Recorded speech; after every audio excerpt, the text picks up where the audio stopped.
What is going on, everybody? I am the FDGURU, bringing to you guys a Friday NBA edition of my DFS podcast. We see 10 games on the main slate tonight. It looks like a really good looking slate.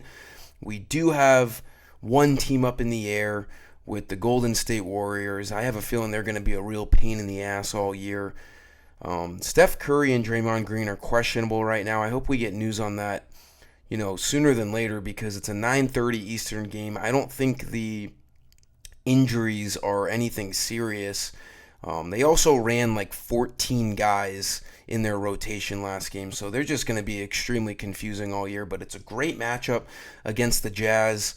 We'll have to see if we can do anything up until lock, but right now our hands are tied, and that game's 2.5 hours after the slate lock, so we'll have to see. But in terms of everyone else, there's not a ton of other injuries. Josh Green on the Hornets is questionable. That could end up mattering because Brandon Miller is out, so there are a couple of pieces on that team that could be value pieces, like one of the Martin brothers, with Cody Martin. I almost said Caleb, but Cody Martin could be a play at 4,600 if Josh Green is out. A guy like Trey Mann, maybe. They have a great matchup against the Hawks.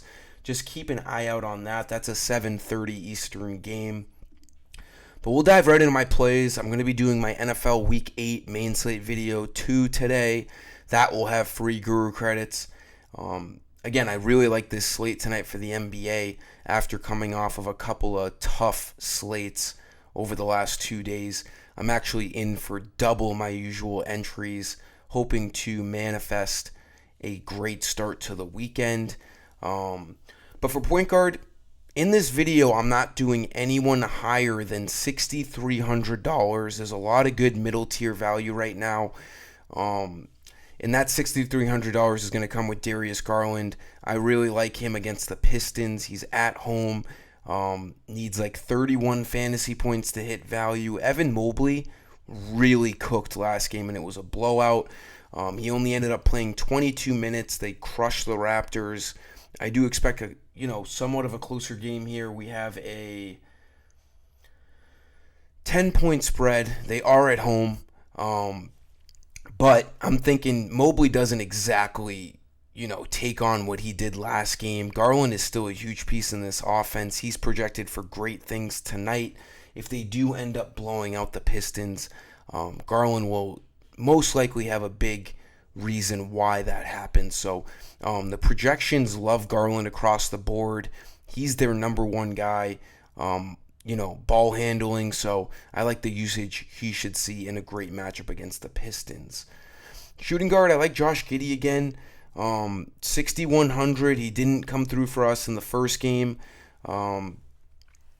I don't know. I just really like him in this spot again. Lonzo Ball is out as they continue to have caution with him. He played like 15 minutes in the first game.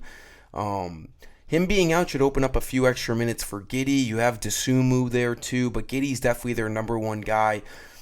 This is in my opinion, a better matchup against the Bucks. Hopefully they can stay in this game as 9-point underdogs, but the over-under in this game is huge. He's projected for around 31 fantasy points, and he looks good on tonight's slate.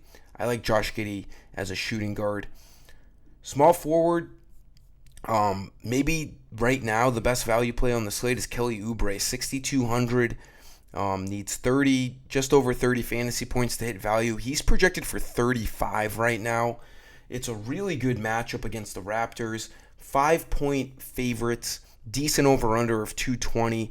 With no Joel Embiid out there, it's just going to be guys like Tyrese Maxey and Kelly Oubre carrying a lot of the offensive responsibilities on their shoulders. You have Andre Drummond there. He's not, exactly a guy you run plays for, but he will, give your team second chances and do a lot of rebounding. I like Oubre. Looks really good in this spot at shooting guard / small forward.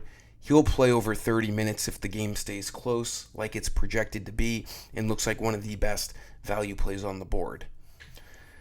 For power forward, I do like the Knicks tonight to bounce back at home in a great matchup against the Pistons. They got waxed, or not the Pistons, the Pacers. They got waxed against the Celtics. I think they, kind of wake up here tonight in a really, really good DFS spot. They're 4.5 point favorites, 227 over under.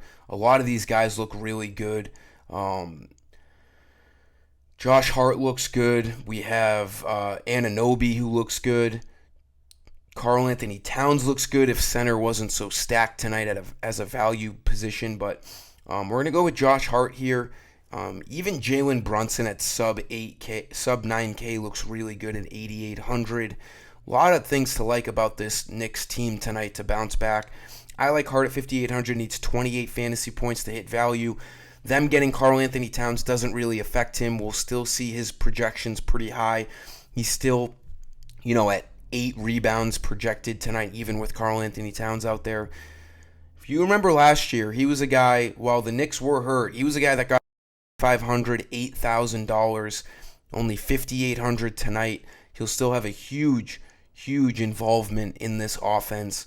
I like him to get 28 fantasy points to hit value tonight. And then for center, there's a lot of great centers tonight. The top two that are opening my eyes are Jakob Poeltl against the Sixers to cover Drummond. He looks really good tonight. They're shorthanded. Let's see. The Raptors are without Kelly Olynyk tonight. They're going to be without Emmanuel Quickley, RJ Barrett. A lot of extra usage for Poeltl. Sub 6K is a great value play. He's projected for well over 30 fantasy points. But my favorite play, just a criminally low price, is Clint Capella, 5,200. We saw Onyeka Okongwu really go off last game, but he's still the backup.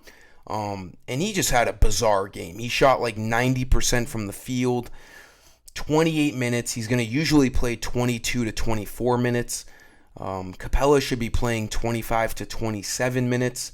And he's projected for great things tonight as the starter against the Hornets. He's only 5,200, needs 26 fantasy points to hit value. I expect him to get over 30 tonight. It's just a great pace, a great matchup for Capella, and his price dropped because Okongwu had such a weird first game. But I like Capella to have a great game tonight and see 25 to 27 minutes instead of his 19 last game.